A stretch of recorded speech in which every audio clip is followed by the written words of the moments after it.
देखा था, curve tracing में हम लोगों ने ये देखा था कि पहले तो अपने को ये तो पता ही है कि फंक्शन इवन ऑड कैसे होता है ना। अगर इवन है तो उसका reflection about the Y axis बन जाएगा। जैसे ग्राफ अगर ऐसा है तो इसका रिफ्लेक्शन भी बिल्कुल वैसा ही बन जाएगा, है ना, इवन फंक्शन है तो। लेकिन अपन ने कल 2-3 चीज़ें इंपॉर्टेंट देखी थी कि सबसे पहली बात तो अगर आपका graph X Y is equal to constant है तो ये ऐसा बनेगा। अगर कांस्टेंट पॉजिटिव है तो, कांस्टेंट नेगेटिव है तो ये दोनों वाले ग्राफ बनेंगे, मतलब रेक्टेंगुलर हाइपरबोला ही बनेगा, जिसको अपन आइसोथर्मल प्रोसेस में भी पढ़ चुके हैं।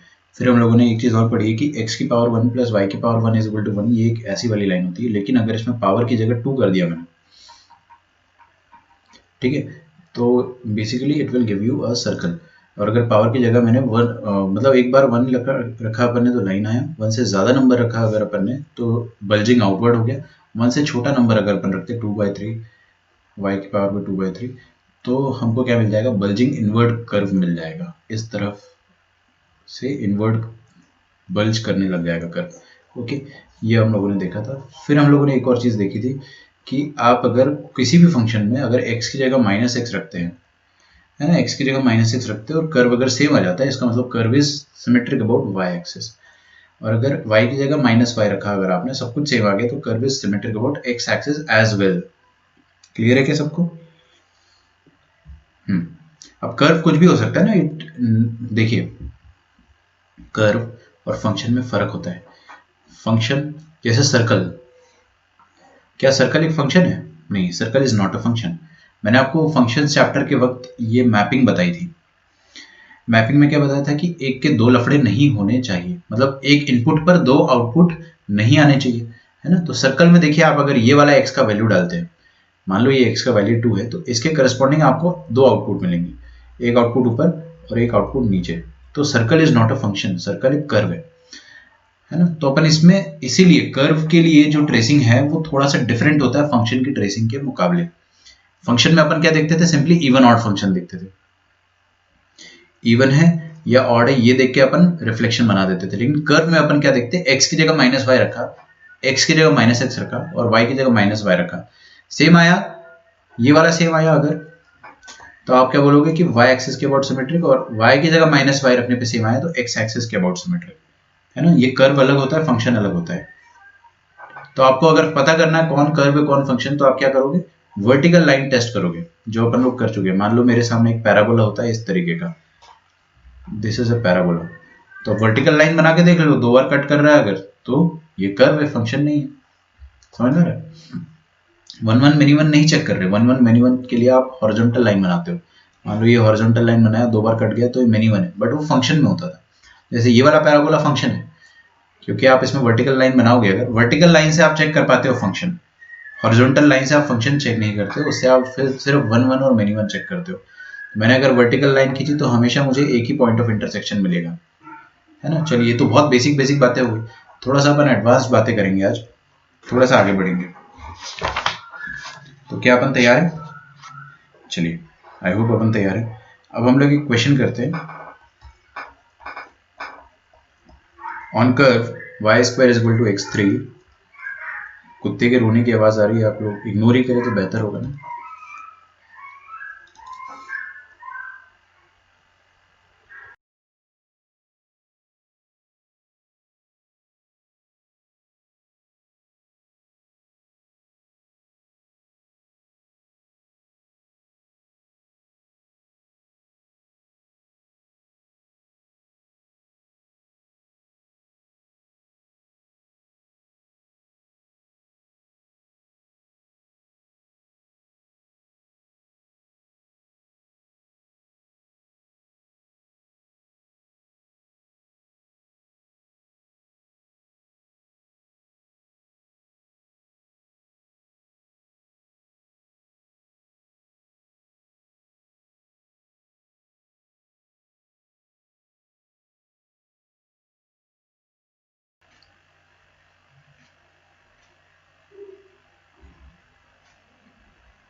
ऑन द कर्व दिस, इस कर्व का ग्राफ बनाते आता है मुझे, इस कर्व का ग्राफ बनाते आता है मुझे। देखो क्या लिखा है, y square is equal to x cube.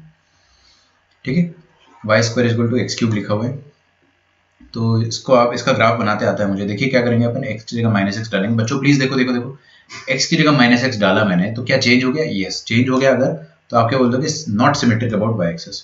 तो वाई एक्सेस के अबाउट सिमेट्रिक नहीं होगा। और y की जगह माइनस वाई डाल के देखो आप, y की जगह माइनस वाई डालो, सब कुछ सेम है। सेम है मतलब सिमेट्रिक अबाउट एक्स एक्सिस।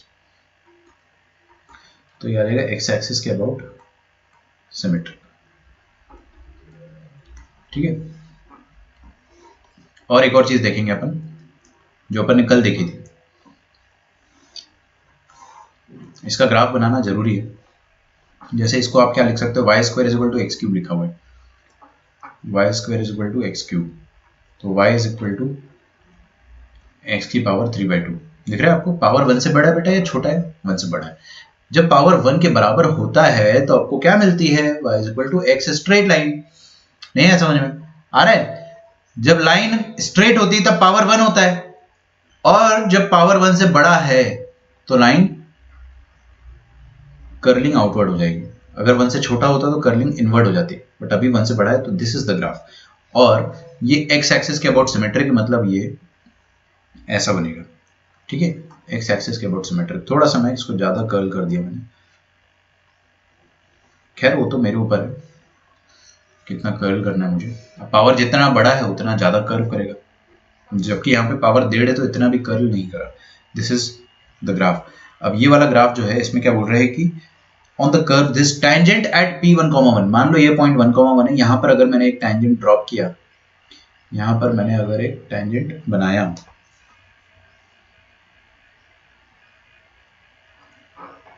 तो वो कर्व को दोबारा मीट कर रहा है कुछ पॉइंट पर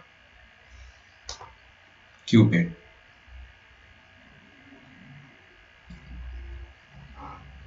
तो P पर मैंने टेंजेंट बनाया, उसकी इक्वेशन तो मैं 2 मिनट में लिख दूंगा। वो दोबारा Q पर मीट कर रहा है। कहां पर मीट कर रहा है? Q पर मीट कर रहा है।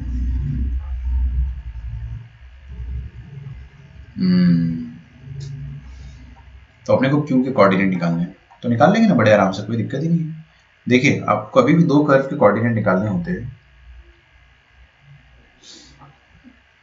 तो आप कैसे करेंगे, ध्यान से देखिए। मैंने कल आपको पैरामीट्रिक कोऑर्डिनेट सिखाए थे। ये Y square is equal to X cube का पैरामीट्रिक कोऑर्डिनेट क्या था? देखो जिसमें स्क्वायर है, y में स्क्वायर है तो y को टी क्यूब रखेंगे, और x में क्यूब है तो x को टी स्क्वायर रखेंगे। समझ में आ रहा है?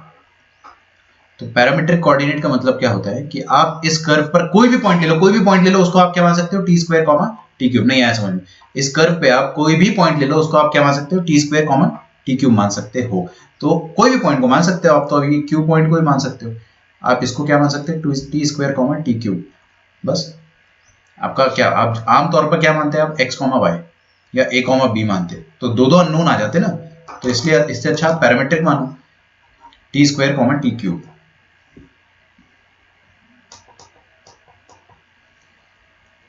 तो ये पॉइंट क्यू जो है इसको अपन क्या मान लेंगे?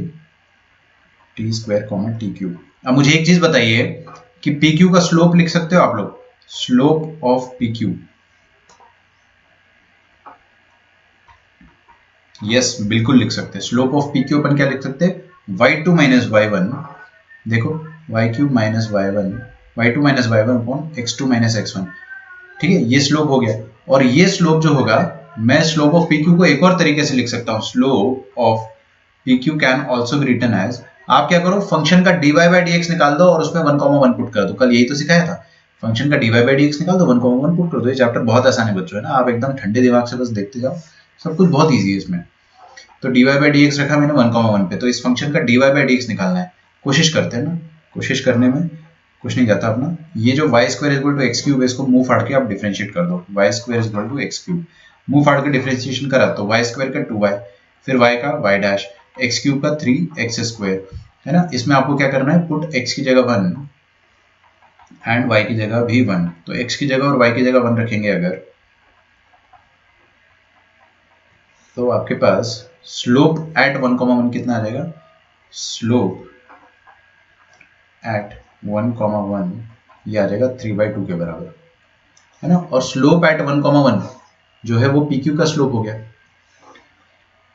पी क्यू का स्लोप हो गया, वो कितना आ गया अपने पास 3/2 के बराबर। और पी क्यू का स्लोप ये भी है और ये अपन ने अभी माइनस से निकाला है ना। ये अपन ने निकाला है अभी, और ये पी क्यू का स्लोप पहले निकाला था अपन ने। दोनों पी क्यू के ही स्लोप है तो दोनों बराबर होने चाहिए।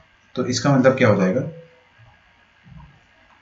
Slope of P Q will be equal to T cube minus 1 upon T square minus 1 is equal to 3/2।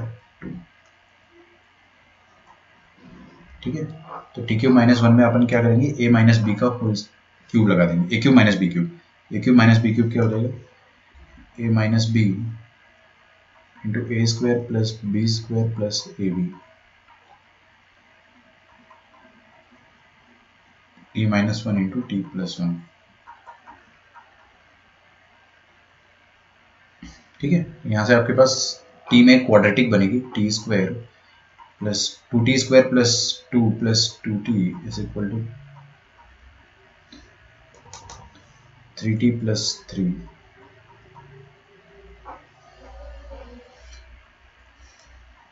तो 2t square minus T, 2 minus 3 कितना हो गया -1 इक्वल टू 0। ये आ गया आपके पास क्वाड्रेटिक इक्वेशन। इसको आप सॉल्व करें तो अगर आप सॉल्व कर पाओगे तो एक रूट आ जाएगा इसका 1 और एक रूट आ जाएगा इसका हाफ।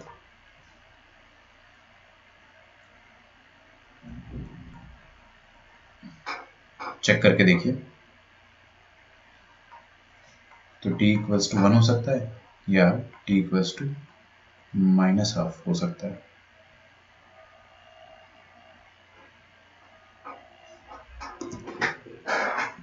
तो हमारे पास अभी आया क्या है देखते हैं अपन, है t1 आ गया अगर, ठीक है, तो अगर t1 आ गया तो पॉइंट q के कोऑर्डिनेट क्या है बेटे, T cube comma T square. तो पैरामीट्रिक का फायदा ही यह होता है कि आपने क्या करा, अभी t की जगह 1 रखो, 1,1, और अगर t का वैल्यू माइनस हाफ लिया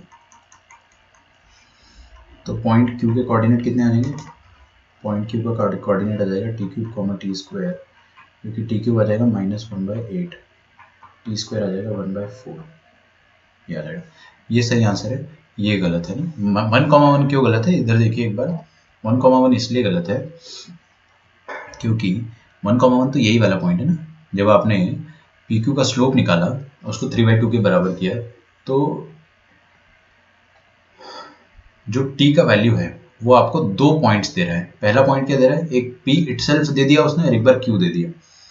अब q का वैल्यू 1,1 तो हो ही नहीं सकता है, 1,1 नहीं हो सकता क्योंकि 1,1 इज ऑलरेडी p। तो q का वैल्यू क्या हो सकता है, दूसरा वाला। तो दिस इज योर आंसर। आपको यही बोला था कि जो ये येलो वाला टैंजेंट है वो कर्व को दोबारा q पे कट कर रहा है, q का कोऑर्डिनेट निकालो। हमने क्या करा, सुनो सुनो तो सही, हमने q का कोऑर्डिनेट अज्यूम कर लिया। ये आपको हर बार करना है, बोर्ड एग्जाम में भी करना है, जेई में भी करना है। पैरामेट्रिक मान लो इसके कोऑर्डिनेट को, पैरामेट्रिक करने के बाद आप स्लोप निकाल लो इसका y2 minus y1 upon x2 minus x1 से। एक तरीका वो हो गया स्लोप निकालने का, और एक तरीका स्लोप निकालने का क्या होता है कि dy बाई dx निकाल दो 1,1 पे। तो dy बाई dx निकाला तो 3/2 आ गया, और दोनों की दोनों सेम लाइन के स्लोप है, सेम लाइन के स्लोप है, तो इक्वेट करने पे अपन ने फिर ये पूरा कैलकुलेशन है उसके बाद। This is your final answer. ठीक है, लिखते जाना मेरे साथ साथ।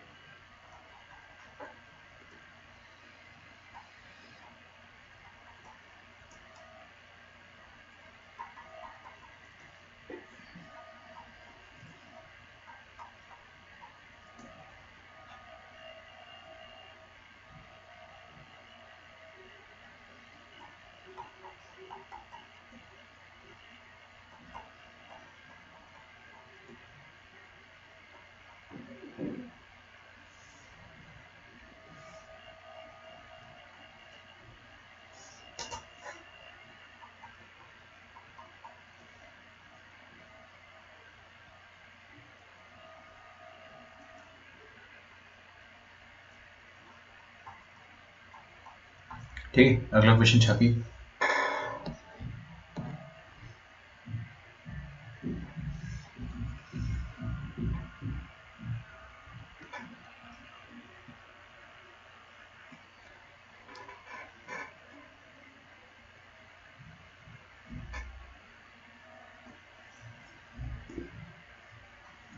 Find the equation of t equals to 0, मतलब टेंजेंट, t इक्वल्स टू 0 मतलब टेंजेंट निकालना है आपको, and normal at x is equal to 0, tangent and normal निकालना है आपको at x is equal to 0।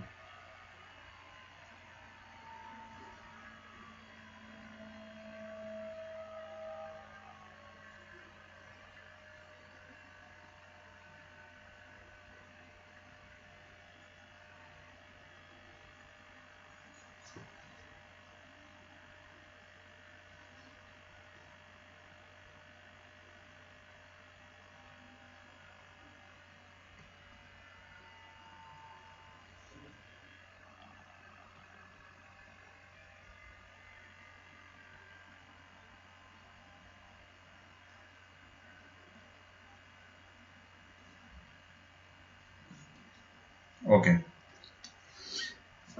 देखो भाई, हमने क्या करा, आपको टेंजेंट निकालने को बोल रहा है at x is equal to 0। जब x 0 है ना, when x is equal to 0, तो y कितना है वो निकाल लेते हैं अपन।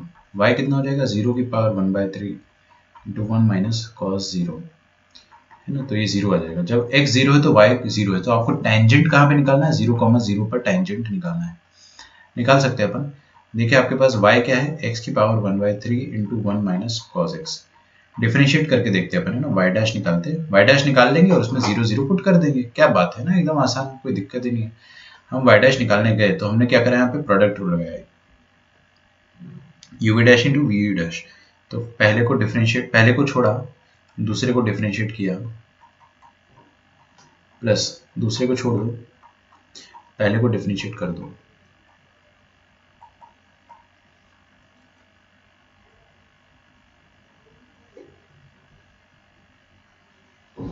ठीक है, नाउ पुट 0,0, तो y डैश एट 0,0 कितना हो जाएगा, यहाँ पे 0 डालेंगे अपन, ये भी आ जाएगा साइन 0 प्लस 1 माइनस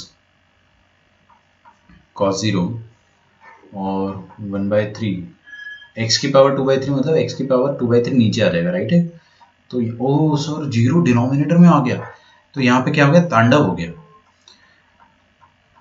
है ना। बच्चे जो है वो पागल हो गए कि सर ये कैसा तांडव है कि डिनोमिनेटर 0 पे आ गया और आपका y डैश जो है वो नॉट डिफाइंड आ जा रहा है, क्योंकि अपन ने एग्जैक्ट 0 रखा है भाई, यहाँ पे एग्जैक्ट 0 रखा, अप्रोक्सीमेट तो अपन ने रखा ही नहीं है। अप्रोक्सीमेट रखना होता अगर तो अपन लिमिट से करते। तो जब भी आपकी जिंदगी में तांडव हो जाए ना, तो आप क्या करो, तांडव मतलब स्लोप निकालने गए और डिनोमिनेटर में ही 0 आ गया, नॉट डिफाइंड आ गया, और ये एग्जैक्ट 0 है, इसको अपन इग्नोर भी नहीं कर सकते। तो हम लोग क्या करेंगे, हम लोग इसका डेरिवेटिव उस तरीके से निकालेंगे। कौन से तरीके से, वो वाला तरीका, अरे अरे, हम लोग ये वाला तरीका पहले जो है इसको बोलेंगे कि नहीं हो पाएगा इससे। हमने फिर नॉर्मल तरीके से dy बाई डी एक्स निकाला, नॉर्मल नहीं, 0 से थोड़ा सा आगे और 0 से थोड़ा सा पीछे अगर मैं f डैश निकालता हूं तो उसका फॉर्मूला क्या होता था, जो फर्स्ट प्रिंसिपल वाला फॉर्मूला होता था उससे निकाल लो आप, f of 0 plus H minus f of 0 upon h। तो देखते हैं दुनिया में जहां जहां 0 है, जहां जहां x है, वहां वहां क्या रखना है आपको, h रखना है। तो x की जगह क्या रख दो आप, h, और यहाँ पे 1 माइनस कॉस h। ठीक है, अच्छा 1 माइनस कॉस h को किसकी डिमांड है, h स्क्वायर की। 1 minus cos h upon h square कितना होता है, ये होता है हाफ। तो आपके पास ये चीज कितनी आ जाएगी, h स्क्वायर और h की पावर 1/3 ऊपर, तो हाफ इंटू h की पावर 2 प्लस 1/3 कितना हो जाएगा, 7/3। सही है क्या, h की पावर 7/3, है ना। अब आप क्या करिए, आप h limit h tending to 0 है ना, लिमिट रख दो, h को 0 रखोगे तो आपका स्लोप कितना आ जाएगा, 0 आ जाएगा। ओ सर, तो ये बात है, मतलब dy by D x at 0,0 कितना आया अंत में, 0 आया। पहले कितना आ रहा था, पहले तांडव के बराबर आ रहा था, नॉट डिफाइंड, है ना, नॉट डिफाइंड आ रहा था। आप इसको चाहे तो अगर दिल पे पत्थर रख के बोलते तो आप इन्फिनिटी बोल देते, दिल पे पत्थर रख के तो आप इन्फिनिटी बोल देते इसको, लेकिन वो गलत हो जाता ना। एक्चुअली जब अपन ने एकदम सटीक फॉर्मूले से निकाला, डिफरेंशिएशन का जो असली फॉर्मूला है वो ये वाला है, उससे निकाला तो 0 आ गया। तो इक्वेशन ऑफ टेंजेंट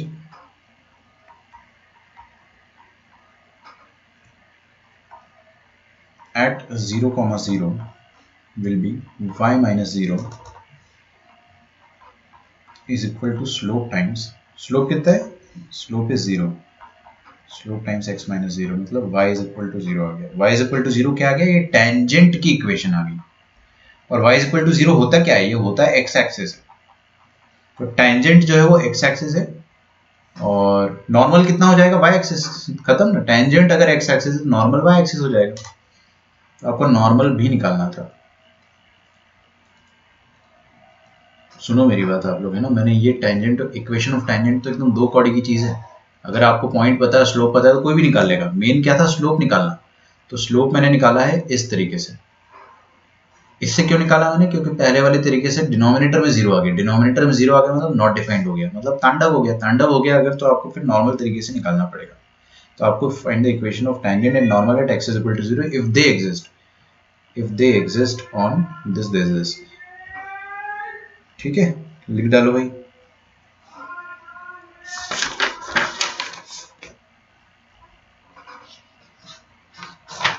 अगर आप चाहे तो एक कर्व का फोटो बना सकते हैं, वाइज नहीं, इसका फोटो नहीं बना सकते अपन, क्योंकि ये 1 माइनस कॉस एक्स आ गया ना इधर, वरना फोटो बना देता हूँ, बट ये mix of algebraic and trigonometric function है। चलिए और आगे बढ़ते हैं अपन।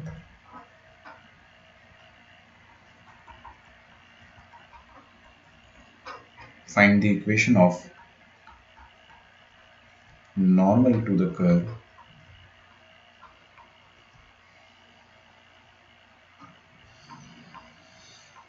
x square is equal to 4y passing through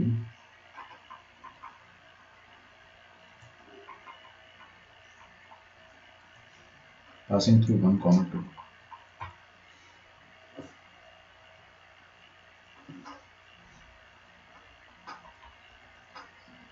तो आपके पास कर्व क्या है, x square is equal to 4y।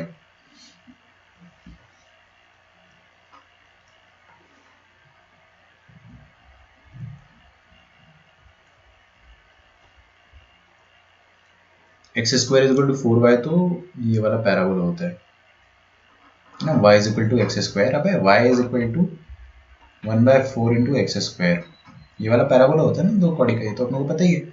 आपको क्या करना है, नॉर्मल निकालना है ऐसा जो कि 1, 2 से पास हो रहा हो। देखो इधर प्लीज, 1, 2 ये पॉइंट है, मान लेते हैं इस पॉइंट को अपन P बोल देते हैं। P पॉइंट पे टेंजेंट बनेगा ऐसा, तो इसके परपेंडिकुलर आ जाएगा नॉर्मल। नॉर्मल कुछ नहीं होता है, टेंजेंट के परपेंडिकुलर और उसी पॉइंट से पास होने वाली लाइन, ये हो जाएगी नॉर्मल। तो वो तो अपन निकाल सकते हैं।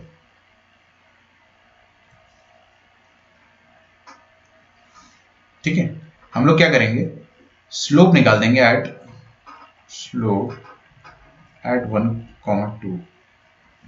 कैसे निकलेगा slope, simple sir, dy by D x निकाला और 1, 2 रख दिया। किसी भी पॉइंट पे स्लोप निकालना है आप, कितना जादुई चीज है। आपने dy बाई डी एक्स निकाला, पॉइंट रख दिया, खत्म। तो dy बाई डी एक्स इसका निकालने के लिए मुंह फाड़ के इंटीग्रेट डिफरेंशिएशन कर दो, तो 2x is equal to 4y का डेरिवेटिव 4y डैश। ठीक है, तो यहां से आ जाएगा y dash is equal to 2x upon 4, मतलब x upon 2। y dash is equal to x upon 2। तो यहाँ पे आप y डैश की जगह क्या रख देंगे, 1, 2।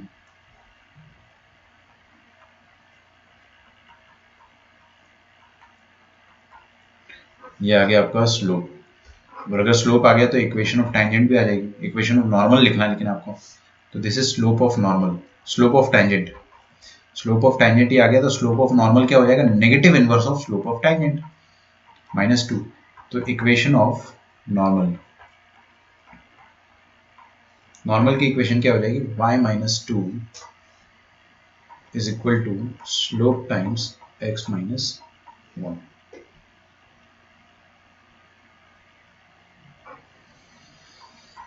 2x plus y minus 2 plus 2 is equal to 0।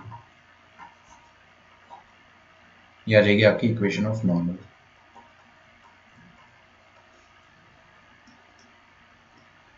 Okay, कोई तकलीफ किसी को?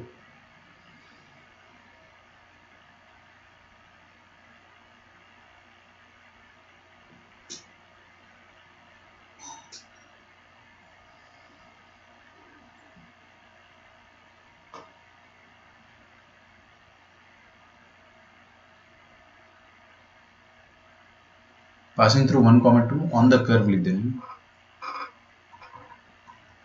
ऑन द कर्व, क्योंकि क्या हो जाएगा ना 1,2 से तो ऐसे भी पास कर सकती है। 1,2 कर्व पे लाई कर रहा है क्या, देखो ना 1 रखा है वहाँ पे। ओ गड़बड़ हो गया, ऑन द कर्व नहीं है ये, ऑन द कर्व तो नहीं है, कोई बात नहीं, शांति रखिए। देखिए एक इंटरप्रिटेशन में प्रॉब्लम हो गई अपने से, क्या कि 1,2 मैंने मान लिया कि कर्व पर लाई कर रहा है, बट ये कर्व पर लाई थोड़ी कर रहा है। 1,2 को कर्व पे रख के देखो ना, रखो यहाँ पे 1 इज इक्वल टू 8, गलत है, ये कर्व पे लाइन नहीं कर रहा है, मतलब ये कर्व से कहीं दूर होगा, कर्व से कहीं दूर होगा।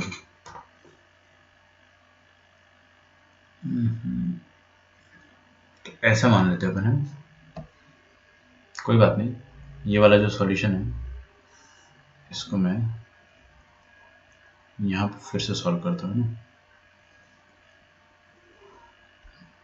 इसको अभी आप काट दो, देखते हैं फिर से, है ना। तो अगर ये पॉइंट 1,2 है, तो आपको मैंने पैरामीट्रिक में क्या समझाया था, पैरामीट्रिक में मैंने आपको ये समझाया था कि अगर आपके सामने y square is equal to 4ax आ जाए, है ना, तो 80 स्क्वायर 280 होता है parametric point, y square is equal to 4ax आ गया तो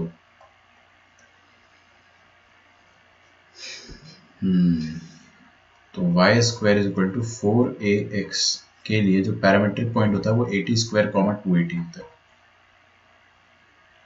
नहीं वो 4 भी आ जाएगा तो -2 + 2 -4 आएगा, हाँ ठीक कह रहे हो गर्जे, आप ठीक कह रहे हो, लेकिन क्या है ना कि ये -2 इधर आ जाएगा, +2 इधर आ जाएगा, -4 लिख दो भले, लेकिन वो नॉर्मल का इक्वेशन गलत है, क्योंकि वो पॉइंट जो है ना वो कर्व पर लाई कर ही नहीं रहा है, पॉइंट जो है वो कर्व से कहीं दूर है, दूर है। अपन तो क्या करेंगे, ये पॉइंट P है, इसको पॉइंट Q बोल देते हैं। ये जो पॉइंट P है ना, इसका कोऑर्डिनेट मैं पैरामीट्रिक से अज्यूम कर लेता हूँ, पैरामीट्रिक से अज्यूम कर लूंगा और फिर उसका स्लोप लिख दूंगा,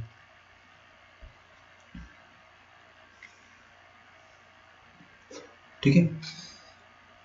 तो ये स्लोप होता है y square equal to 4ax पे।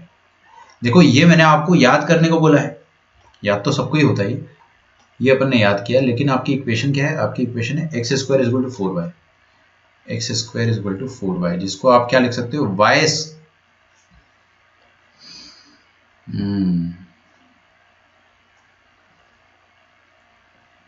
ठीक है,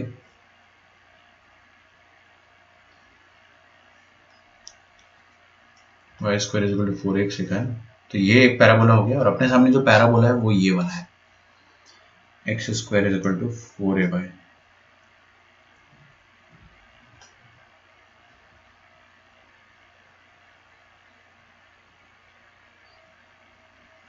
x square equal to 4ay आ गया अगर,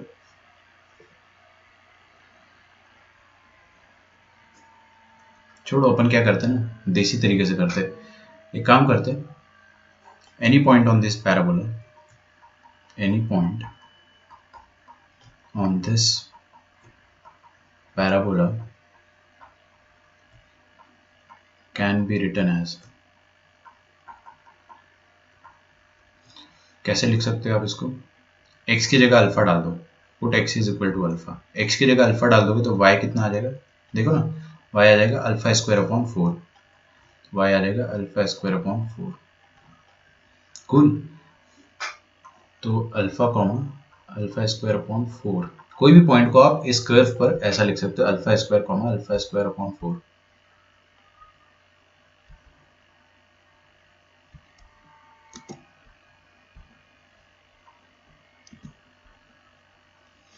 तो ये वाला जो पॉइंट है इसको मैं क्या बोल सकता हूँ, अल्फा स्क्वायर अपॉन 4, ठीक है।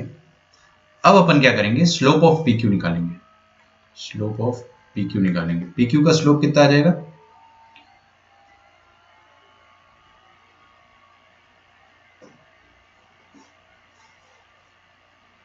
स्लोप ऑफ पी क्यू आ जाएगा 2 minus alpha square upon 4 plus 1 minus alpha,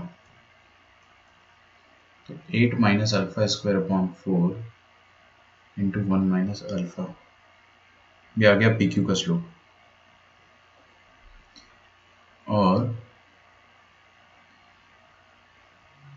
slope of tangent कितना हो जाएगा। देखो ये जो येलो वाला टेंजेंट है ना, थोड़ा ध्यान से देखना है, ये सा थोड़ा सा टाइम लग रहा है। ये जो येलो वाला टेंजेंट है इसका स्लोप कितना आ जाएगा, dy बाई डी एक्स निकाल लो आप, और पॉइंट को आप पुट कर दो। पॉइंट क्या है आपके सामने, alpha comma alpha square by 4।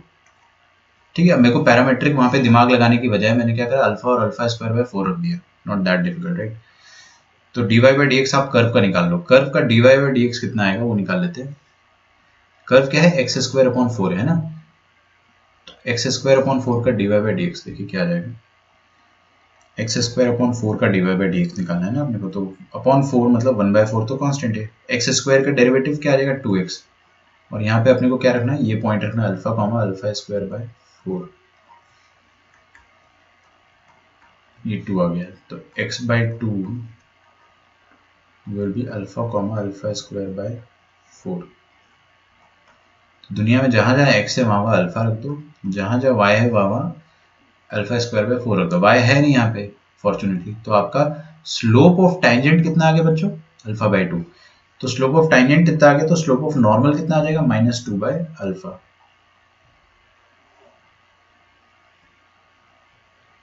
Slope of normal आ गया -2 बाय अल्फा। नॉर्मल क्या है, पी क्यू, तो ये पी क्यू का स्लोप है। अरे पी क्यू ही तो नॉर्मल है, देखो ना पी क्यू नॉर्मल है, तो पी क्यू का स्लोप ये भी है, इक्वेशन नंबर 1 और इक्वेशन नंबर 2। तो आप लिख लीजिए फ्रॉम 1 एंड 2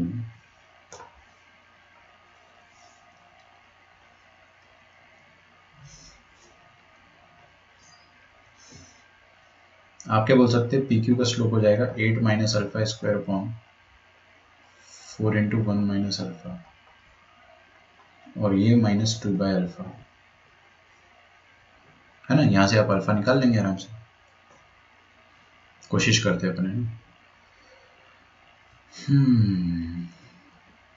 तो 8 alpha minus alpha cube is equal to -2 into 4 minus 8 into 1 minus alpha.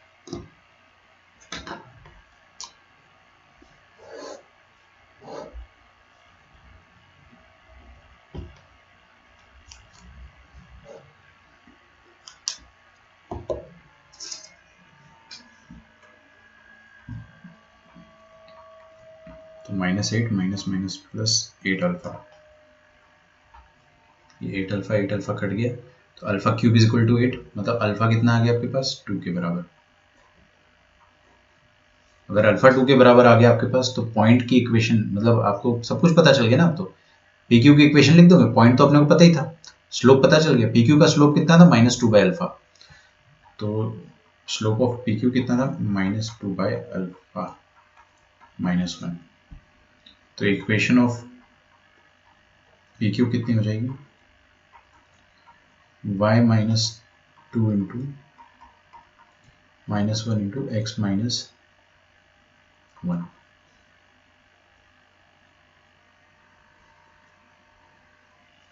लिखो यहां तक।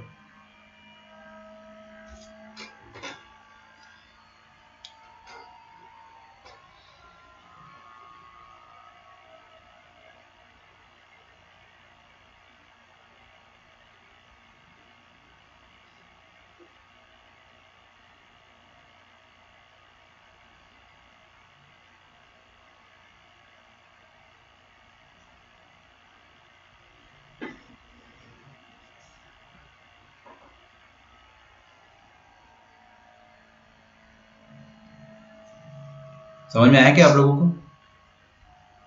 ये तरीका जो था सेकंड वाला वो करेक्ट तरीका है। पहली बार में मैंने क्या अज्यूम कर लिया, वो गलती थी ना, कि ये जो पॉइंट है 1,2 ये कर्व पे लाई कर रहा है, ऐसा मैंने मान लिया था, वो गलत था। 1,2 को रख के देखोगे तो लाई नहीं कर रहा है, मतलब बस नॉर्मल वहां से पास कर रहा है, जरूरी नहीं है कि वो कर्व पर हो। और कर्व पर नहीं हो तो आप क्या कर सकते हैं कि कोई भी पॉइंट को पैरामेट्रिक फॉर्म से मान लो। तो यहां से अपन ने एक चीज सीखी, क्या सीखा, कभी भी आपको कर्व पर कोई भी पॉइंट एज्यूम करना है तो any point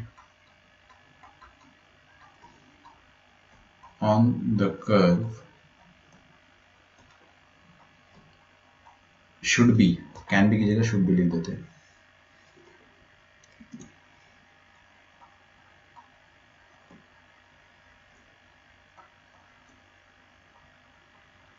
should be assumed as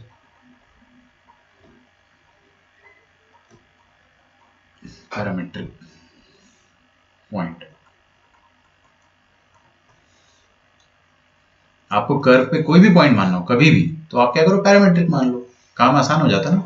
parametric मतलब क्या होता है कि आप टी की तरह तरह की वैल्यू, टी अगर आपने कुछ और रखा, जैसे यहाँ पे मैं ये रखने वाला था पैरामीट्रिक, फिर मैंने सोचा हटाओ ना यार, अल्फा से ही कर देते, इसकी जरूरत भी नहीं पड़ी क्योंकि पैराबोला थोड़ा बदल गया था। यहाँ पे parabola y square is equal to 4ax है और यहाँ पर क्या है, x square is equal to 4ay। थोड़ा सा फर्क आ गया था तो मैंने फिर इतना लोड नहीं लिया। चाहते तो आप पैरामीट्रिक से भी कर सकते थे। अगला देखिए, a curve is defined by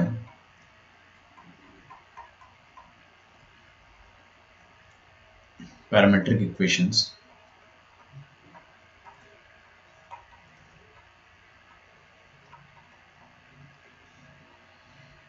क्या है equation, x is equal to e to the power 2t plus e to the power 2e to the power minus t,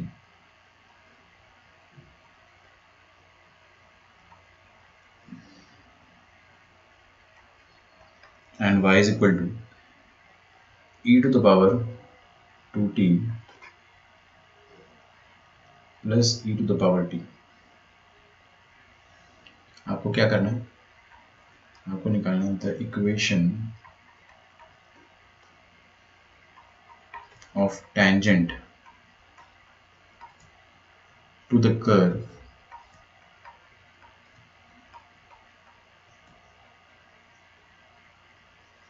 at point t is equal to ln2 is, ठीक है। लिख लो question पहले।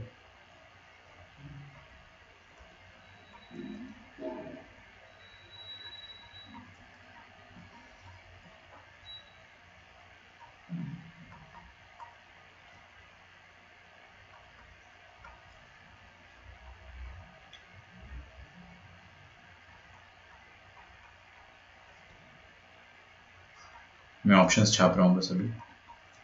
तो देखो यहाँ पर आपको कर्व सीधे सीधे नहीं दिया है, घुमा के दे रखा है, आपको पैरामेट्रिक फॉर्म में दे रखा है। कर्व जो है वो पैरामेट्रिक फॉर्म में दे रखा है, सीधे सीधे नहीं दिया है। और पैरामेट्रिक फॉर्म में दिया तो पैरामेट्रिक डिफरेंशिएशन आता है क्या अपने को? हाँ जी बिल्कुल आता है। आप क्या करो कि x दिया है आपके सामने फंक्शन ऑफ t और y भी दिया आपके सामने कोई और फंक्शन ऑफ t। आपको निकालना क्या है, आपको निकालना है इक्वेशन ऑफ टेंजेंट, मतलब टेंजेंट का स्लोप तो निकालना ही पड़ेगा। तो dy बाई डी निकालना है आपको, dy बाई डी निकालना है। और dy बाई डी कैसे निकालेंगे इस केस में अपन, y तो t का फंक्शन है तो पहले अपन t के रेस्पेक्ट में डिफरेंशिएट करेंगे, फिर x को भी t के रेस्पेक्ट में डिफरेंशिएट करेंगे और दोनों को डिवाइड करेंगे। तो dy बाई dt कितना आ जाएगा वो देखते हैं। dy बाई dt ये इसका डिफरेंशिएशन करो, e की पावर 2t, e की पावर 2t का डेरिवेटिव e की power 2t into 2 plus e की पावर t का डेरिवेटिव यही आ जाएगा और ऊपर dx बाई dt लिखा हुआ है, तो e की पावर 2t का डेरिवेटिव हो जाएगा 2e की power t 2t plus 2e की पावर माइनस t, और ये माइनस बाहर आ जाएगा तो यहाँ पे माइनस आ जाएगा। ठीक है, ये आ गया आपका डेरिवेटिव, मतलब टेंजेंट का स्लोप आया है अभी। और उसका आपको देखो यहाँ पे क्या होता है ना, पैरामेट्रिक में आपको ऐसा नहीं बोलता है कि x और y का वैल्यू जो है वो क्या है 1,1 है ना, आपको ये नहीं कहेगा, आपको बोलेगा कि t का वैल्यू क्या है। यहाँ पे t का वैल्यू ln2 रख दो, डायरेक्टली यहाँ पे रख दो, आपका आंसर आ जाएगा। t का वैल्यू ln2 रखेंगे तो देखिए क्या आ जाएगा, 2 इंटू ई की पावर में 2 ln2,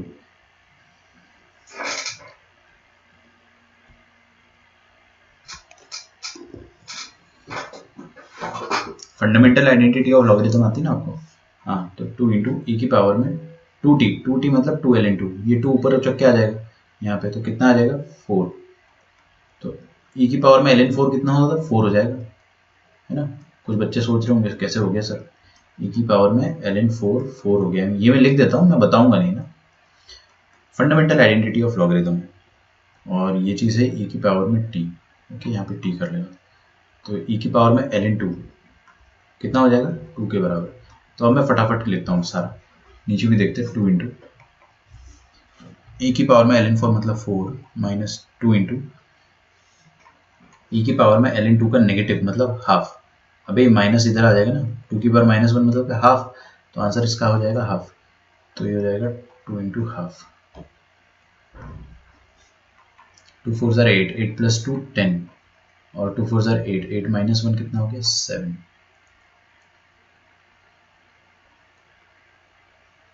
10/7 आ गया आपका स्लोप। इस पॉइंट पर जो स्लोप आ रहा है वो क्या है, ये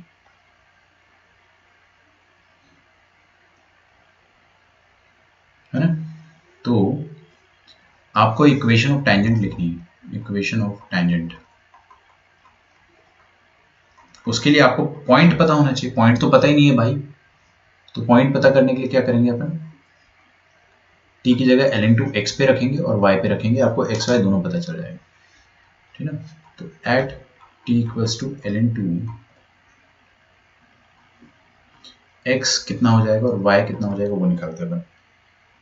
x हो जाएगा e की पावर में 2t प्लस 2 इंटू ई की पावर में -t, ये हो जाएगा x, और y हो जाएगा e की पावर में 2t प्लस ई की पावर में t।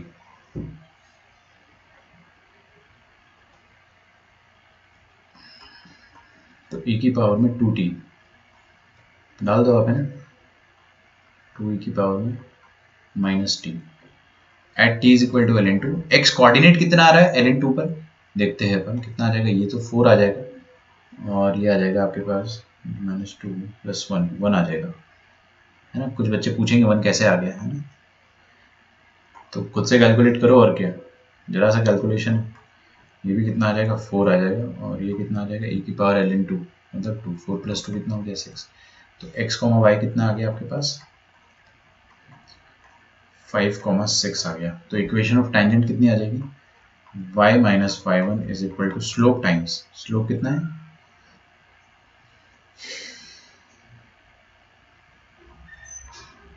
10/7 times x minus x1। यहाँ से आप कैलकुलेट कर लोगे आराम से। 7y minus 42 is equal to 10x minus 15। तो 10x minus 7y minus 8 is equal to 0।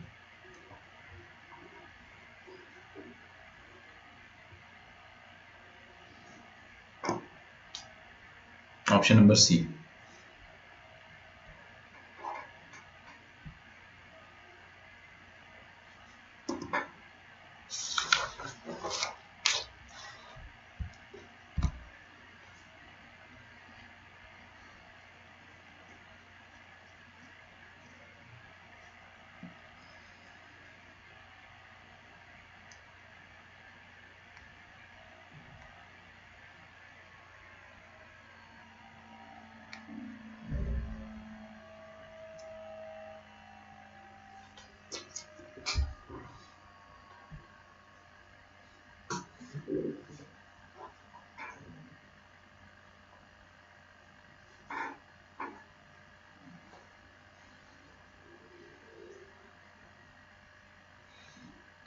Okay,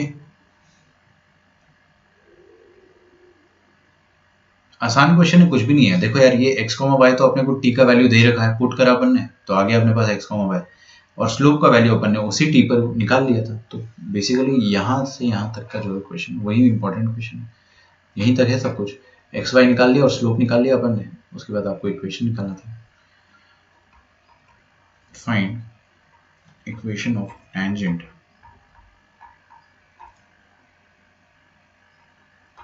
to the curve.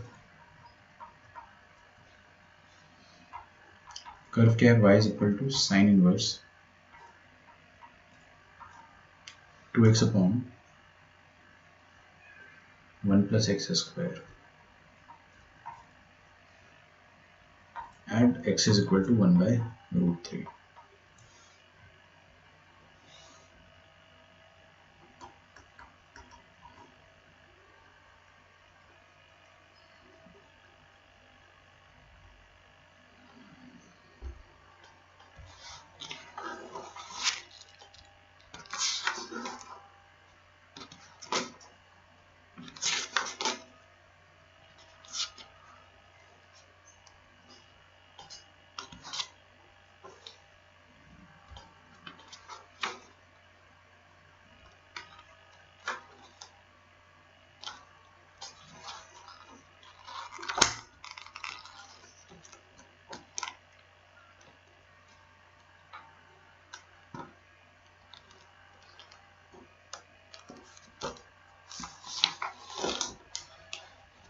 ठीक है, find the equation of tangent to the curve this.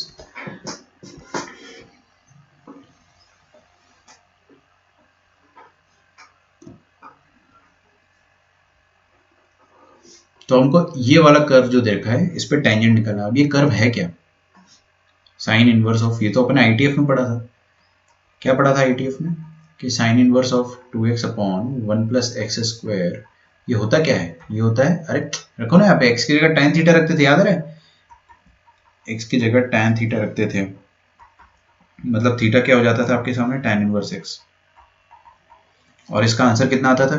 Sign inverse of, सब भूल गए, sine inverse of sine 2 theta, sine inverse of sine 2 theta आ जाएगा। अबे ये tan theta रखोगे 2 tan theta upon 1 plus tan square आएगा ना, तो किसका फॉर्मूला है वो? 2 tan upon 1 plus tan square, sine 2 theta का फॉर्मूला है। और साइन इनवर्स ऑफ साइन लफड़ा क्या होता है? लफड़ा, और किस किस बेसिस पर ये लफड़ा होता है वो देखते हैं अपन। 2 थीटा आ गया, थीटा कितना है? tan इनवर्स x, तो 2 tan इनवर्स x होता है इसका आंसर। वैसे तो 3 आंसर होते थे इसके, बट अपन सिर्फ एक आंसर याद रखेंगे जो अपने सिलेबस में है। x जो है वो -1 से 1 दे रखा है आपको। अगर x -1 से 1 है तो ही ये 2 tan इनवर्स x होता है। अगर x 1 से बड़ा हो गया तो ये कितना हो जाएगा? पाई -2 tan इनवर्स x। और अगर ये x 1 से छोटा हो गया तो ये कितना हो जाएगा? -पाई -2 tan इनवर्स x। मुझे पता है ये चीज आपको याद नहीं होगी, मैं एक्सपेक्ट भी नहीं कर रहा हूं, लेकिन आपको इतना याद होना चाहिए। कितना? देखो देखो, इतना आपको याद होना चाहिए, बस इतना याद है तो अपना काम हो जाएगा।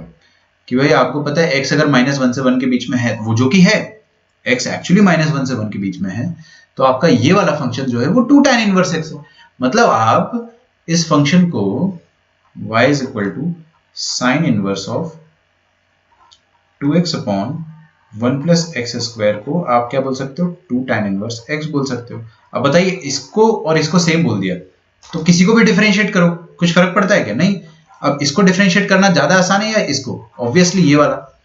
पहला वाला तो इंटीग्रेट करने में हालत खराब हो जाएगी भाई, तो दूसरे वाले को अपन ने इंटीग्रेट किया, तो dy by D x 2 tan inverse x का derivative 1 upon 1 plus x square. ठीक है।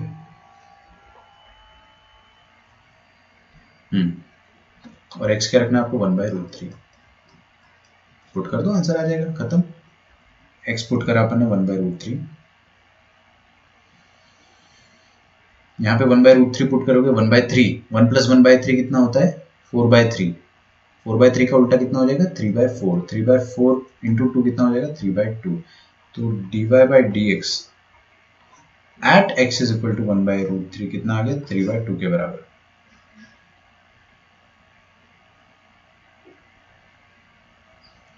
ठीक है, स्लोप तो आ गया, बस पॉइंट पता चल जाए। तो x तो अपने को पता ही है ना, तो इक्वेशन ऑफ टैंजेंट लिख सकते हैं अपन।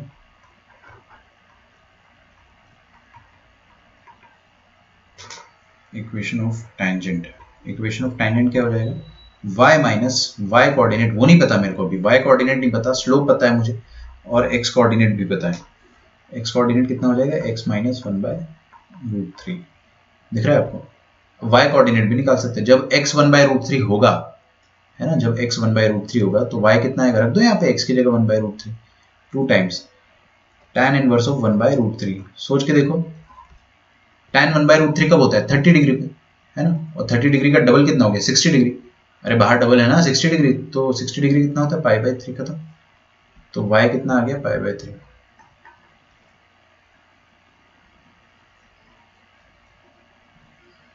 ठीक है, आप लिख लेना when x is equal to 1/√3, तब y कितना आ जाएगा? पाई/3। x पता है, y पता है, स्लोप पता है, इक्वेशन ऑफ टेंजेंट आ गया आपके पास।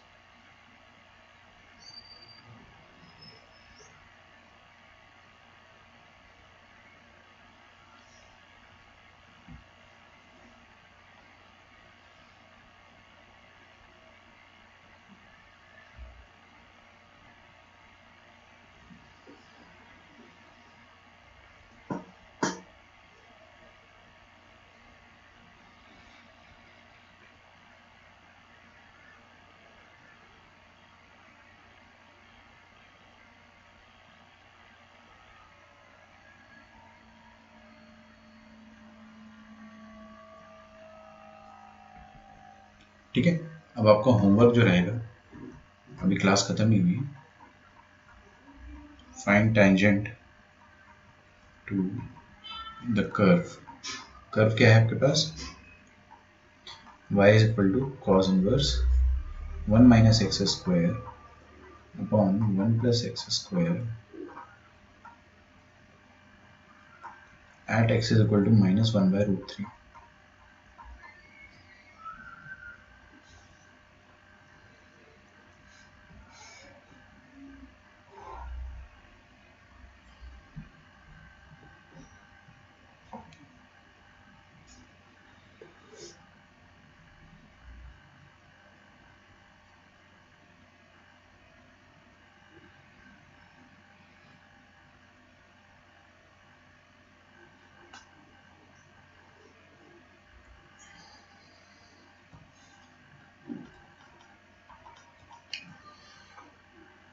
भी कर लोगे ना आप खुद से।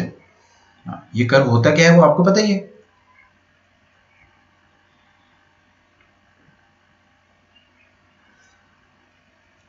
चलिए एक डिफिकल्ट क्वेश्चन है अपने पास, वो करेंगे अपन।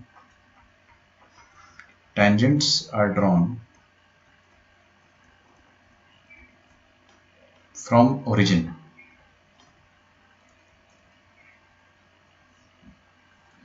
गर्जे वो तो इसको अपन एक्सपैंड करेंगे तो आ ही जाएगा ना। सही करा आपने, कोई दिक्कत नहीं है, आंसर सही है आपका। To the curve y is equal to sin x।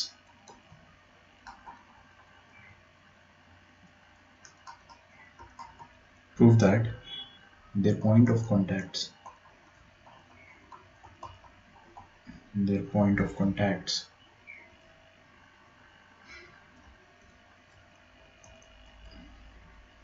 lie on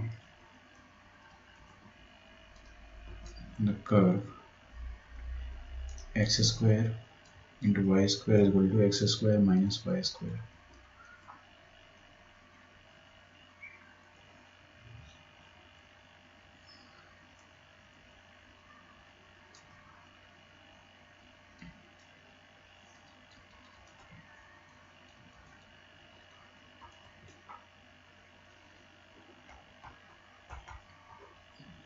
okay,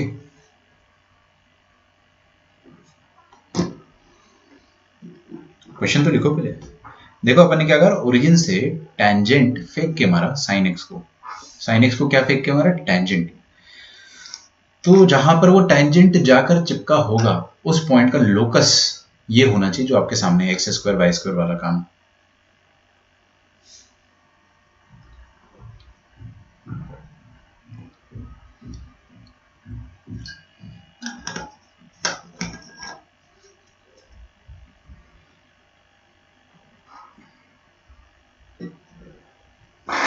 बहुत आसान क्वेश्चन है बच्चों, बहुत ही आसान क्वेश्चन है, देख के थोड़ा सा डर लगता है।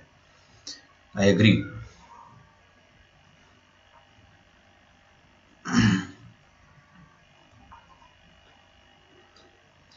देखो ये रहा आपके पास कर्व साइन एक्स का,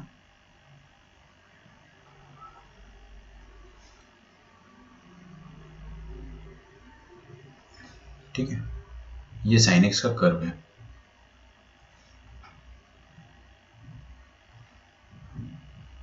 बच्चों क्वेश्चन समझ लो पहले एक बार। ये ओरिजिन है, हमने ओरिजिन से साइन कर्व पर टेंजेंट फेंक कर मारा। तो देखिए ये मान लो मैंने ये एक टेंजेंट फेंक कर मारा, दिस इज टेंजेंट नंबर 1। ये कहां पर चिपका, इस पॉइंट पर चिपका, इसको अपन P बोल देते हैं। अरे समझ में आपको, ओरिजिन से मैं कितने टेंजेंट डाल सकता हूं साइन पर, सर इनफाइनाइट टेंजेंट डाल सकते। देखो ना ये एक टेंजेंट हो गया, ड्रॉ नहीं कर पा रहा हूं लेकिन मुझे पता है आप लोग समझ गए, ये एक टेंजेंट हो गया। फिर भी अपन और भी टेंजेंट डाल सकते हैं ओरिजिन से, ये एक टेंजेंट हो गया। 1 सेकेंड है ना, थोड़ा हैंग हो गया। this is one tangent and this is one another tangent तो ऐसे कितने टेंजेंट में डाल सकता हूँ ओरिजिन से? इनफाइनाइट।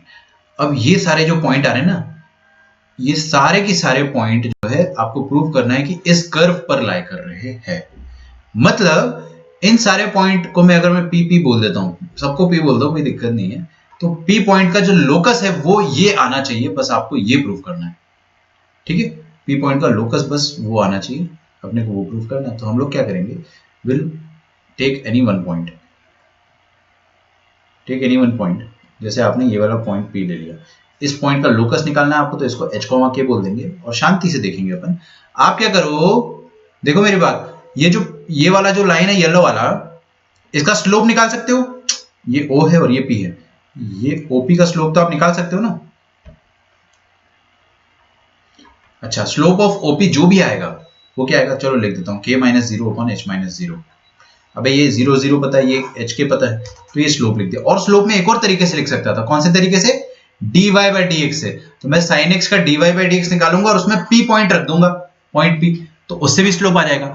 और वो वाला स्लोप जो आएगा और ये वाला जो स्लोप है, दोनों सेम ही, दोनों एक ही लाइन का स्लोप है ना, समझ में आ रहा। तो स्लोप ऑफ ओपी ये आ गया, और स्लोप ऑफ ओपी ऐसे भी आ सकता था कि आप dy बाई डी एक्स निकाल लेते किसी पॉइंट h कॉमा k पे।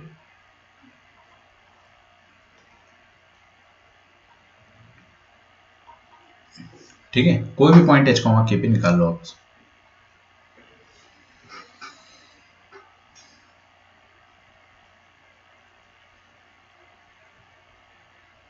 तो स्लोप क्या है, अच्छा इक्वेशन क्या है आपके पास, y equal to sine x. Sine x का स्लोप क्या आएगा, कॉस एक्स।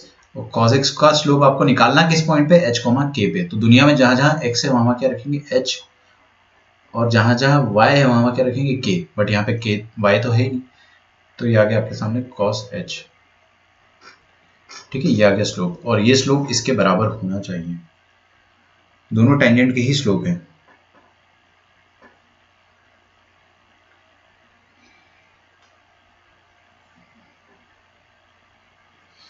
ठीक है, तो स्लोप ऑफ ओपी ये आ रहा है, स्लोप ऑफ ओपी, और स्लोप ऑफ ओपी ये भी आ रहा है, तो अपन क्या बोलेंगे कि दोनों बराबर है, दोनों ओपी के स्लोप है। तो फ्रॉम 1 एंड 2 आप क्या बोल दोगे कि k बाई एच का वैल्यू होना चाहिए कॉस एच के बराबर। ठीक है, दोनों को इक्वेट करा मैंने, तो मेरे पास आ गया k is equal to h cos h. This is your locus. और लोकस में लास्ट स्टेप में क्या करते हैं, k की जगह y पुट करते हो, h की जगह x पुट करते हो। लोकस मतलब क्या आता है, ट्रैजेक्टरी। तो ये आगे आपका लोकस आ जाएगा x cos x। This is the locus.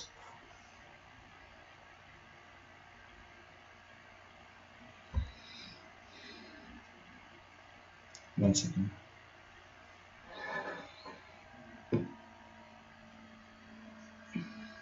k by h आ गया आपके पास ये।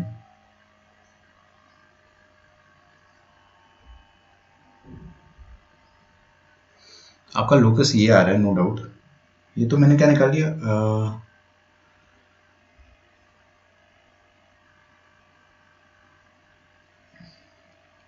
ठीक है, दिस इज द लोकस। क्या ही बोलूँ मैं अब, यही तो लोकस है, एच और के का वैल्यू। लेकिन अपने को लोकस ये चाहिए था, है ना। तो वैसा लोकस भी निकाल सकता हूँ, लेकिन देखते हैं कैसे निकालेंगे। ठीक है, एक और तरीका से अपन अपनाते हैं। वैसे ये तो आ गया आपके पास, ये गलत नहीं है, लोकस ये भी है। ये इक्वेशन नंबर 2 है ना। और देखो h कॉमा के किस पर लाई कर रहा है, ये साइन x पर लाई कर रहा है ना, y is equal to sine x पर, तो सेटिस्फाई करेगा उसको। तो आप ये भी बोल सकते हो कि, इसको अभी मैं रफ पे रखता हूँ ना, आप ये भी बोल सकते हो कि also h comma k lies on y is equal to sine x। Okay, तो इसमें सेटिस्फाई करेगा, k is equal to sine h आ जाएगा। इसको मैं इक्वेशन नंबर 3 बोल देता हूँ। तो आप क्या करो, 2 और 3 को इक्वेट कर दो। अच्छा, इसको आप 3 बोल दो और इसको 4 बोल दो, कोई गल नहीं है, कोई दिक्कत नहीं है।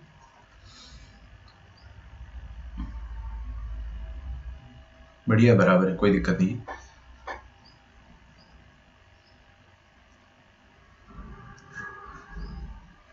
ठीक है, ये वाला काम मत करो आप, ये वाला काम मत करो। इससे बेहतर क्या होगा कि 3 और 4 से, फ्रॉम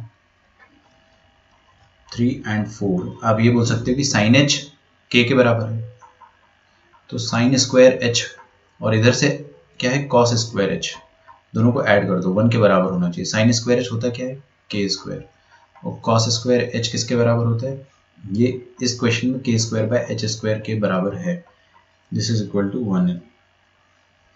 बस तो यहाँ से आपके पास आ जाएगा h square k square plus k square is equal to h square. ठीक है, तो x square y square plus y square is equal to x square, hence proved. है ना, पहले अपना लोकस ये आ रहा था, बट मेरे को आंसर जो लाना था वो किस तरीके से ला सकता था, मैंने एक और तरीका ट्राई किया, कोई दिक्कत नहीं है। ये अपना रिक्वायर्ड लोकस है।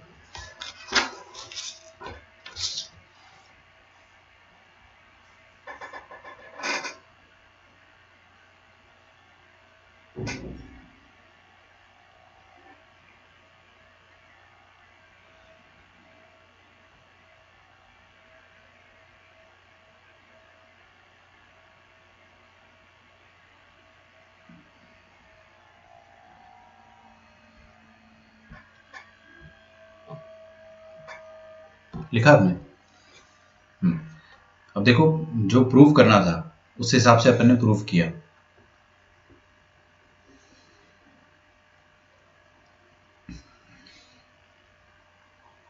अगला कंसेप्ट लिखो, कंडीशन ऑफ टू कर्व्स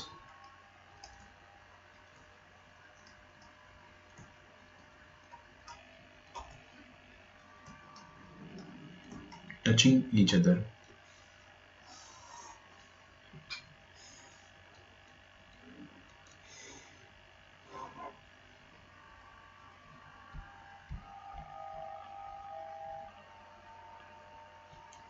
दो कर्व एक दूसरे को टच कर रहे हैं तो उसकी कंडीशन क्या होगी, है ना। देखिए, दो कर्व अगर एक दूसरे को टच कर रहे हैं, मतलब ये आपका हो गया कर्व नंबर 1 और ये हो गया कर्व नंबर 2, है ना, they are touching each other, तो कोई तो एक पॉइंट कॉमन होगा इन दोनों के बीच में, है ना। तो इसका मतलब फर्स्ट कंडीशन क्या हो सकती है कि curves have common point, both the curve, both curves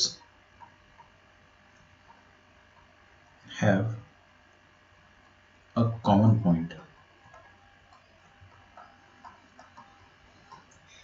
और दूसरी कंडीशन क्या हो जाएगी कि ध्यान से देखो, एक बार लिखना छोड़ दो, इधर देख लो बस एक बार, ये जो कॉमन पॉइंट है ना, इस पर अगर मैं टैंजेंट बनाऊंगा तो दोनों पर सेम टैंजेंट बनेगा, तो दोनों का टैंजेंट भी कॉमन हो गया, दोनों का टैंजेंट कॉमन हो गया, मतलब इस पॉइंट पर जो dy बाई डी एक्स आ रहा है वो दोनों का सेम आ रहा है।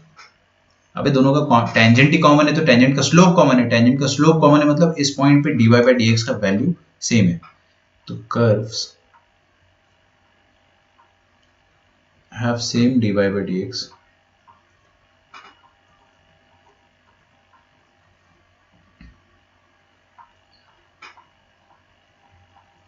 Eight common point. ठीक है, बस ये दो कंडीशन कॉमन सेंस एकदम। आपको कभी भी क्वेश्चन आए कि these two curves have one point in common, तो आप क्या बोलोगे, जरूर दोनों एक दूसरे को टच कर रहे हैं, और दोनों अगर टच कर रहे हैं तो दोनों में एक कॉमन पॉइंट होगा और एक कॉमन टेंजेंट होगा।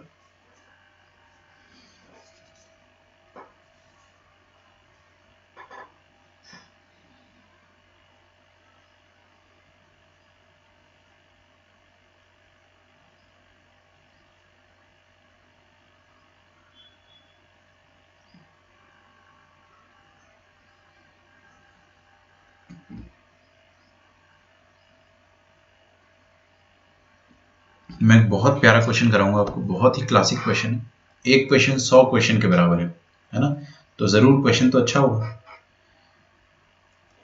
लिखिए,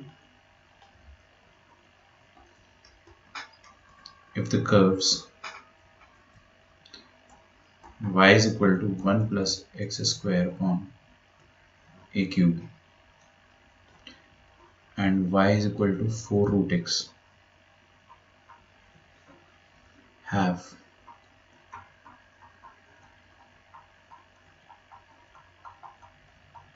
only one point in common,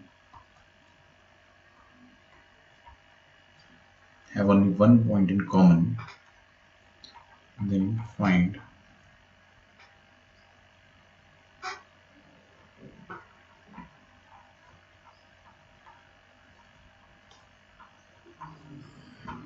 the range of A.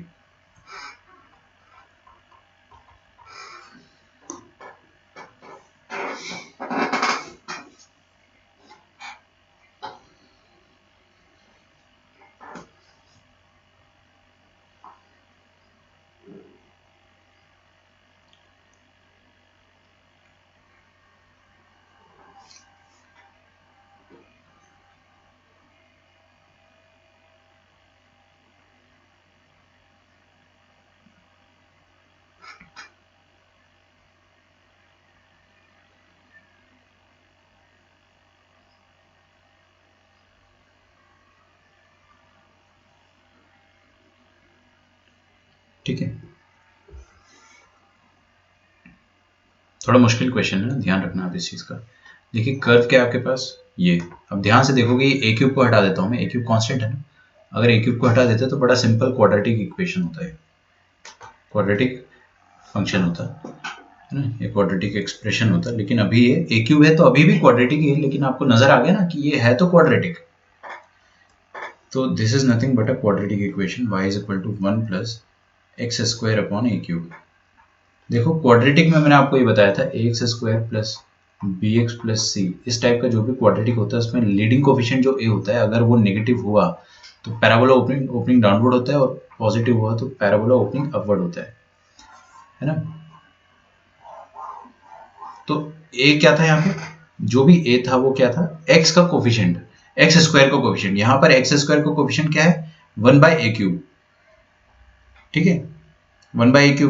तो एक्स स्क्वायर का जो कोफिशिएंट है उसके साथ दो बात हो सकती है, पहली बात और दूसरी बात। पहली बात ये हो सकती है कि ए नेगेटिव हो, और दूसरी बात ये हो सकती है कि ए पॉजिटिव हो। दो ही बात हो सकती है। अगर ए नेगेटिव हो गया तो आपका जो ग्राफ बनेगा ये वाला क्वाड्रेटिक, ये पैराबोला ओपनिंग अपवर्ड बनेगा या डाउनवर्ड बनेगा, देखो बड़ा आसान है। एक्स स्क्वायर का कोफिशिएंट अगर ए नेगेटिव हुआ तो ए क्यूब भी नेगेटिव होगा, ए क्यूब नेगेटिव हुआ तो एक्स स्क्वायर का कोफिशिएंट नेगेटिव हो जाएगा, एक्स स्क्वायर का कोफिशिएंट नेगेटिव हो जाएगा, तो ये पैराबोला ओपनिंग डाउनवर्ड बनेगा।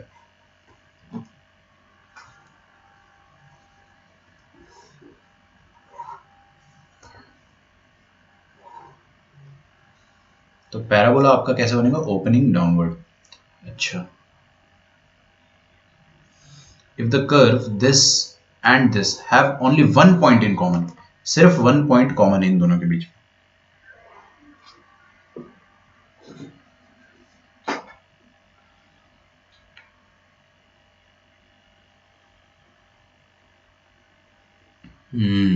वन पॉइंट कॉमन है ना, देखते हैं अपन।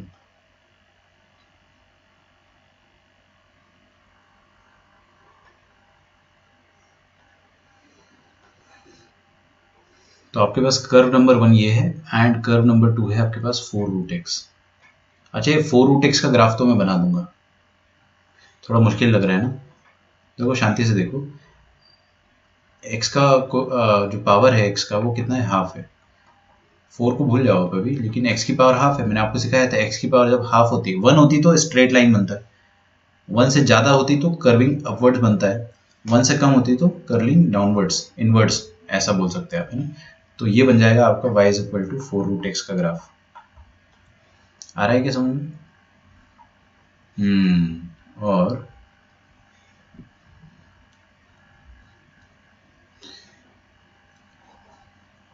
ये वाला ग्राफ क्या है, ये तो क्वाड्रेटिक है, और इसमें अगर मैंने a नेगेटिव बोला केस 1 के अकॉर्डिंग, केस 1 के अकॉर्डिंग अगर मैंने a नेगेटिव बोला है तो इसका मतलब पैराबोला बनेगा। और पैराबोला कैसा बन सकता है, ओपनिंग डाउनवर्ड। तो ओपनिंग डाउनवर्ड ऐसा बन सकता है या ऐसा बन सकता है। आ रहा है समझ में? चलिए,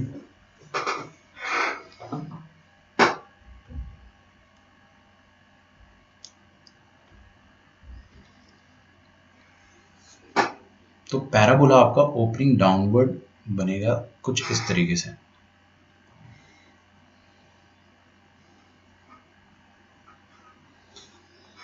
ठीक है,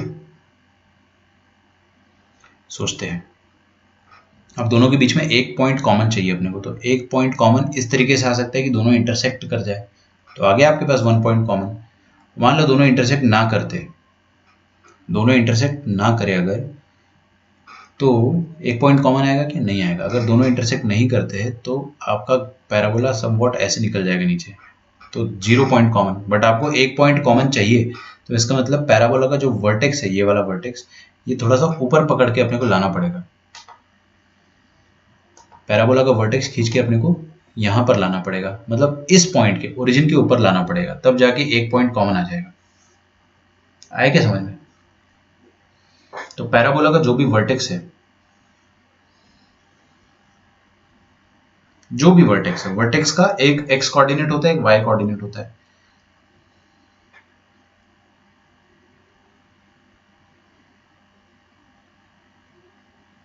वैसे अगर देखा जाए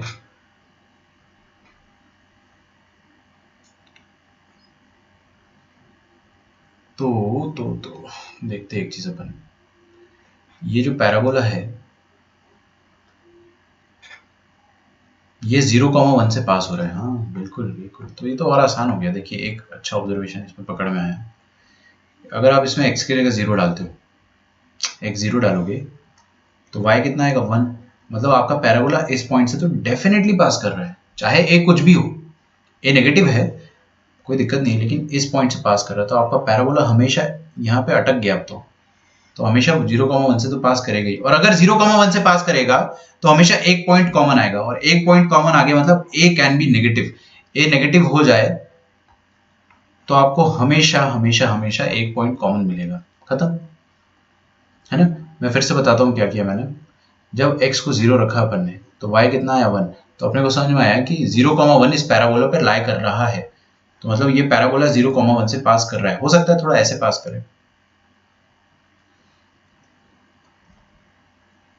है ना, लेकिन ऐसे ही करेगा, एकदम ऐसे ही करेगा। आपको ये वाला पैराबोला याद है, y is equal to x square कैसा होता है? यूं होता है। ठीक है, अगर मैं माइनस एक्स, देखो देखो फिर से बता रहा हूँ मैं, बहुत आसान है। एक्स स्क्वायर बनाया तो ये पैराबोला है, अगर माइनस एक्स स्क्वायर बनाता तो उल्टा हो जाता है ये पैराबोला, और इसमें अगर +1 कर देता तो ये ऐसा हो जाता।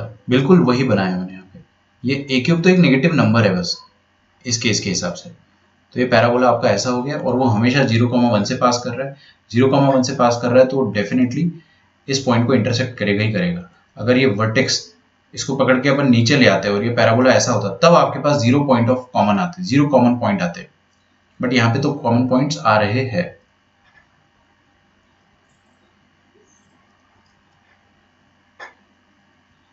ओके,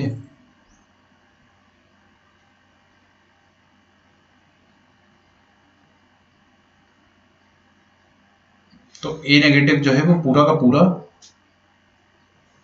सही सॉल्यूशन दे रहा है अपने को, तो ए नेगेटिव अपना आंसर है। ए पॉजिटिव पे आते हैं अपन, ए पॉजिटिव से अपने को क्या क्या मिल सकता है? तो ए पॉजिटिव से मैं 3 ग्राफ बना सकता हूँ।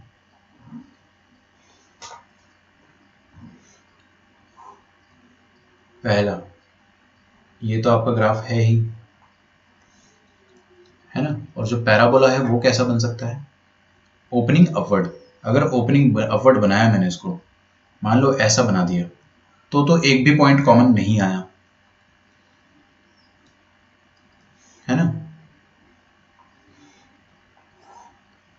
और एक पॉइंट कॉमन चाहिए ही चाहिए अपने को।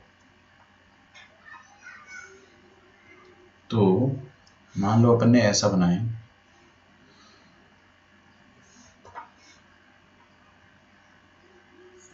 थोड़ा सा मैं ड्राइंग में कच्चा हूँ, लेकिन फिर भी आई विल ट्राई टू। ये देखो यहाँ पे कितने पॉइंट कॉमन आ गए? 2 पॉइंट कॉमन आ गए। तो ऐसा कुछ हो गया तो 2 पॉइंट कॉमन आ जाएंगे, लेकिन अपने को चाहिए क्या? 1 पॉइंट कॉमन। 1 पॉइंट कॉमन कैसे आएगा? वो इसी केस में आएगा बस, जब आपके पास ये वाला कर्व तो एज इट इज हो, और पैराबोला जो है वो इसको छू के निकल जाए, ऐसे छू कर निकल जाए। ठीक है, तो कौन सा केस यहाँ पे एक्सेप्टेबल है? ये वाला। और कौन से केस जो है वो एक्सेप्टेबल नहीं है? ये वाला एक्सेप्टेबल नहीं है, और ये वाला भी एक्सेप्टेबल नहीं है। ठीक, चलिए, तो ये वाला केस एक्सेप्टेबल है। तो केस 1 तो अपन ने सॉल्व कर लिया, उसमें आ गया अपना आंसर ए नेगेटिव। आपको रेंज ही निकालना था ना, find the range of a negative आ गया। ये भी आंसर हो सकता है और ये भी आंसर हो सकता है, तो दोनों का अपन यूनियन लेंगे। यहां से आंसर क्या आता है वो अपन देखते हैं। तो ये वाला ग्राफ क्या दिख रहा है मुझे, 1 पॉइंट कॉमन वाला। 1 पॉइंट कॉमन की दो कंडीशन होती थी, curves touching to each other, two curves touching each other. अपन ने पढ़ा था ना, पहला कंडीशन क्या होता था कि both the curves have a point common, और दूसरा क्या होता था कि they have same dy by D x at this point. तो इस पॉइंट पर जो dy बाई डी एक्स है दोनों का क्या आ रहा है, सेम आ रहा है। तो यहाँ पे लिखता हूँ मैं curves touching each other, touching at 1 point. तो इसमें क्या होता है, 1 point common,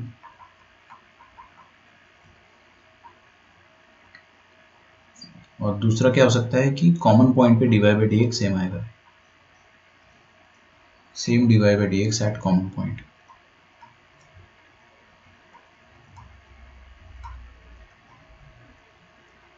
same dy by D x at common points, common point. ठीक है, तो ये जो कॉमन पॉइंट है इसको अपन मान लेते हैं, कुछ भी मान लो आप, कुछ भी, चलो मैंने h k मान लिया, कुछ और भी मान सकते थे, मैं लोकस नहीं निकाल रहा हूं, फिर भी मैंने h k मान लिया। अब मैं क्या करूंगा कि दोनों का पॉइंट कॉमन है, तो कर्व नंबर पहली कंडीशन जो है वो क्या है कि y is equal to 4 root x, और दूसरा कर्व क्या है, y is equal to 1 plus x square upon a cube. इन दोनों में h k सेटिस्फाई करेगा, तो दोनों में आप क्या करो, h k डाल दो, तो k is equal to 4 root h, और इसमें भी h k डाल दो, तो k is equal to 1 plus h square by a cube.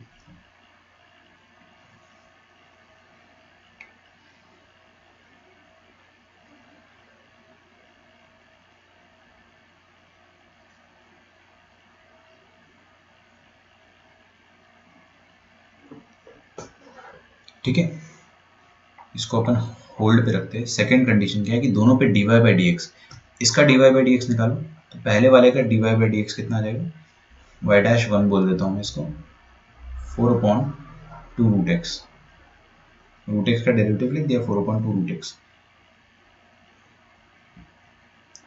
वो h k पे निकालना है, कुछ ना कुछ आएगा, और जो दूसरे वाले का dy बाई डी एक्स आएगा h k पर, वो भी सेम आएगा। तो दोनों का dy by D x h k पे जो आएगा वो सेम आएगा। तो dy by D x at h k, देखो अरे भाई मेरे, ये h k पर जो दोनों का स्लोप आएगा टेंजेंट का वो सेम आएगा, तो मैंने कर्व 1 को डिफरेंशिएट करा, h k रखा, h k रखा, तो क्या आया अपने पास, 2 अपॉन रूट एच, और कर्व 2 को भी डिफरेंशिएट करेंगे अपन, तो 1 का डेरिवेटिव 0, एक्स स्क्वायर का डेरिवेटिव 2x, ए क्यूब तो कांस्टेंट है ना, और ये भी आपको h k पे निकालना है। तो ये डेरिवेटिव कितना आ जाएगा, दुनिया में जहां जहां x है वहां h रखा, और y है नहीं वरना k रख देते हैं। ये दोनों स्लोप है आपके सेम पॉइंट पे, सेम पॉइंट पे स्लोप बराबर है, इसका मतलब दोनों को इक्वेट करना पड़ेगा। दोनों को इक्वेट कर देंगे अगर अपन, तो 2 upon root h is equal to 2h upon a cube. ठीक है, ये 2 और 2 कट जाएगा, a cube will be equal to h into root h, तो a cube will be equal to h की पावर 1 प्लस हाफ, कितना हो गया, 3/2। ठीक है, दोनों तरफ आप क्या करो, कुछ तो कर देना पड़ेगा दोनों तरफ।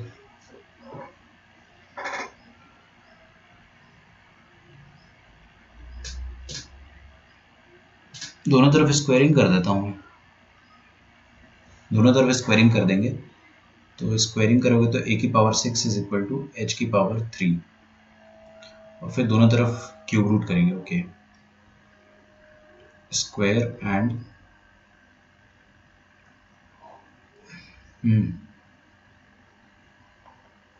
Raise power of 2/3 on both side,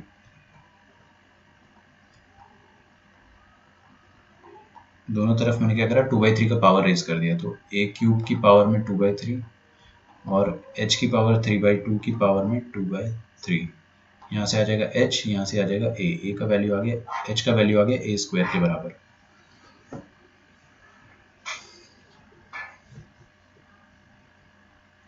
ठीक है, अरे लॉजिक समझ में आना चाहिए आपको, कैलकुलेशन तो धीरे धीरे समझ में आ जाएगी। तो h का वैल्यू a स्क्वायर के बराबर में आ गया है ना। तो इक्वेशन नंबर 1 में आप पुट कर दो उसको, तो k का वैल्यू भी आ जाएगा, है ना। तो k का वैल्यू यहाँ पे पुट कर दो आप, है ना। पुट इट, ये इसको मैं 1 2 मैंने बोल रखा है, तो अपन क्या बोल देंगे इसको, equation number 1 and 2 put in 1। तो आपने 1 में पुट करा अगर, तो पुट करो यहाँ पे 4√h is equal to k।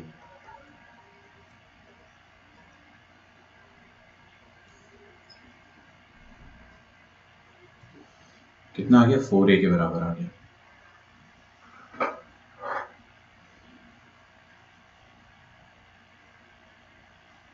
k का वैल्यू किसके बराबर आ गया, 4a के बराबर आ गया।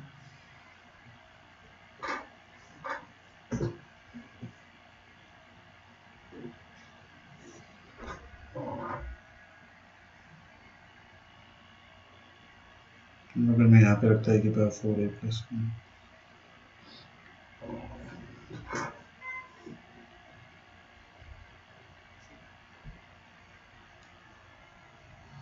आपको a का वैल्यू निकालना है ना, थोड़ा सा मुश्किल तो है ये क्वेश्चन। एक मिनट रुक जाओ, थोड़ा सा मैं भी क्लूलेस हो गया उधर कि क्या करें। हाँ देखो, a का वैल्यू निकालना है अपने को, ठीक है। तो k का वैल्यू आ गया मेरे पास, k का वैल्यू उठा के मैं अब सेकंड में पुट कर देता हूँ, पुट इन सेकंड। तो k का वैल्यू सेकंड में पुट करेंगे। सेकंड इक्वेशन क्या है, k is equal to 1 plus, जो भी मैं छाप देता हूँ ऊपर से, k is equal to 1 plus h square upon a cube.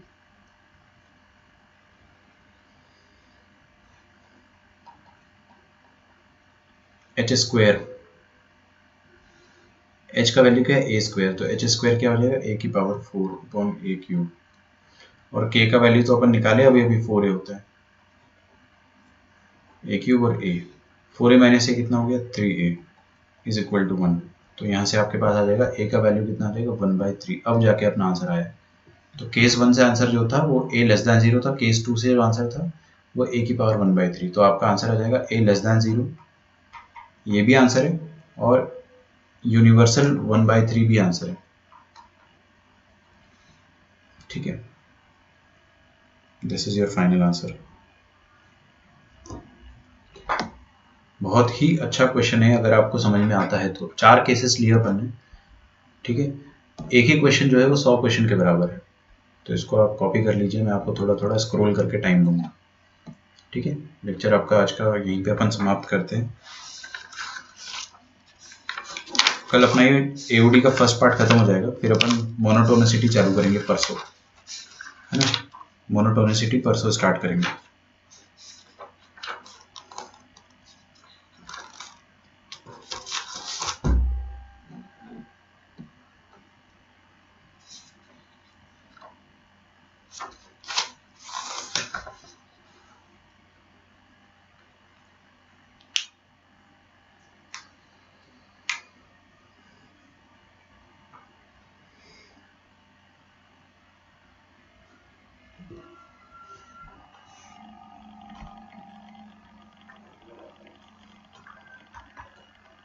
लिखो, if the curves y is equal to e की power x and y is equal to kx square touch each other,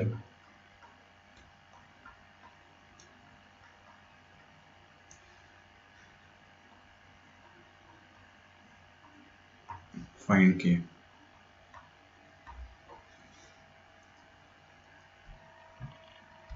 ठीक है,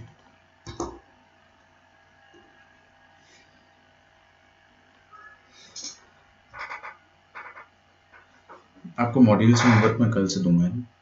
आप डेफिनेट इंटीग्रेशन पूरा खत्म कर डालो, module का कर ही लिया होगा अब तक तो आपने। है ना। कल अपन शायद शाम को एक और क्लास लगाएंगे डिस्कशन की, शायद कल मिलते हैं अपन, है ना। Bye everyone, take care.